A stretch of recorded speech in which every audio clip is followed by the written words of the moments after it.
Hello! Today I saw the Phoenician Scheme, and now I want to tell you about it. It's a comedy adventure about a wealthy man in the 1950s reconnecting with his daughter while trying to make an insane business deal happen.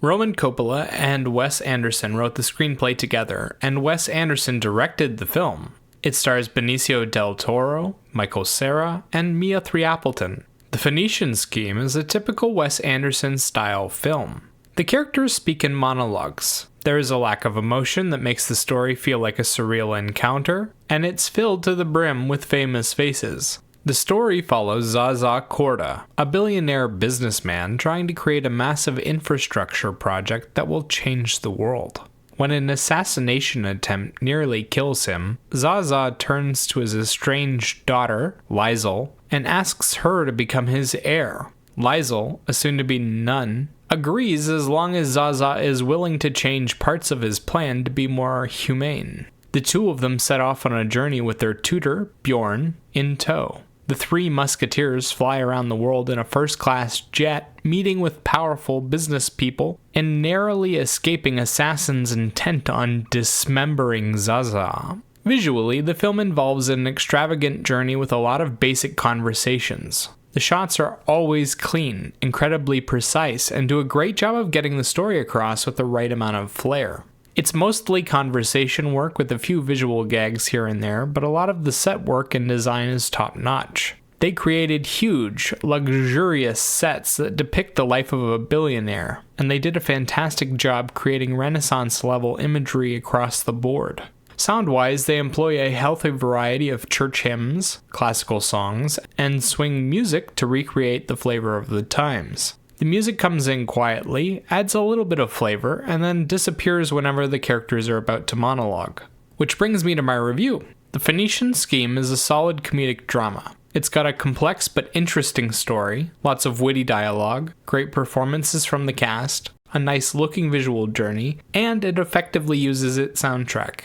The story is a fast-moving tale about rich men trying to do backroom deals. The main characters meet all kinds of wacky personalities along the way, get into a bunch of quirky situations, and they discuss at length their personal situations. There's a lot of mild humor, a ton of mystery, and a little bit of action here and there. The humor comes in the form of ridiculous displays and absurd comments. It's mostly about how these rich people don't take anything seriously and laughing at how ignorant and arrogant they can be. The mystery comes from several intertwined plot lines. There's the mystery of what happened to Liesl's mother, learning about the Phoenician Scheme and all the dealings around it, and finding out who wants Zaza dead. As for the action, it comes when someone wants to kill Zaza. There's several plane crashes as well as a few deaths. It's not a huge part of the story, but it does add to the excitement quite a bit. Cast-wise, there's a lot of monologuing going on. Everyone's playing a rich person or someone of extreme importance. And all of them talk like they just finished university. They talk at length about their thoughts and the situation, and there's a lot of back and forth momentum between them. It's more like watching a coordinated dance than acting, but it works well for the story, and the cast pulls it off effectively.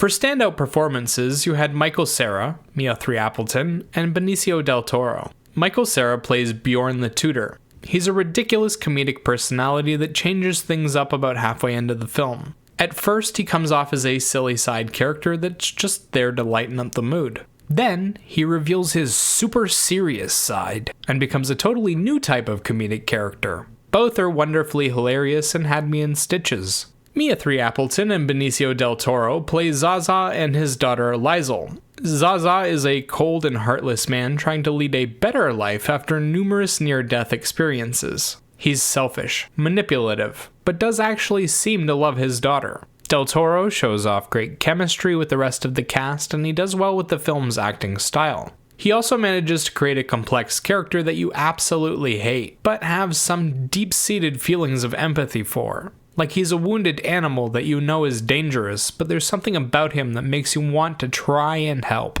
Appleton as Liesl is the moral compass of the group, and the one who stands for change. She tries to make her father see the error of his ways, while simultaneously going along with his harebrained scheme. She does a great job playing the straight man in this situation, and creates a neutral board for the others to spring off of. Visually, the film is kind of basic. While the sets and costumes are high class and definitely worth quite a bit, they're the only things that make this film visually distinct. There's no big visual effects, no hilarious visual gags, and they often skip anything that might be too expensive to film.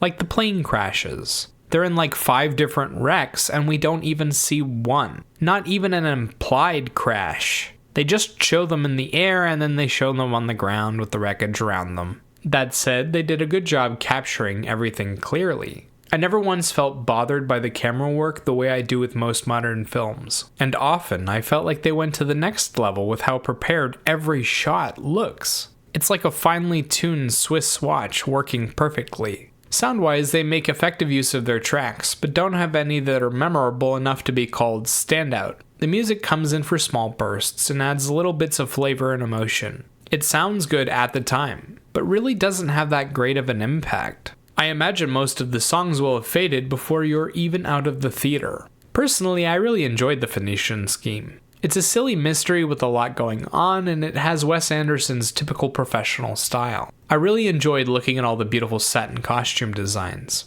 They had everything from grand palaces to weird little underground hideouts. The cast did a fantastic job, especially Michael Cera. I was dying at his performance in the first half of the film. I kept thinking, this guy is either the worst actor or the best. And after the reveal, I wasn't disappointed. Him spiking up his hair and putting on makeup to become the cool guy was absolute cinema. The visual journey and soundtrack could have been better, but they're miles beyond most modern films in terms of quality. If you want a light film with a lot of effort put into it, give this a try. As for a rating, I'd give this film a 7 out of 10. Remember, these are just my thoughts. Let me know what you think in the comments below. Bye-bye!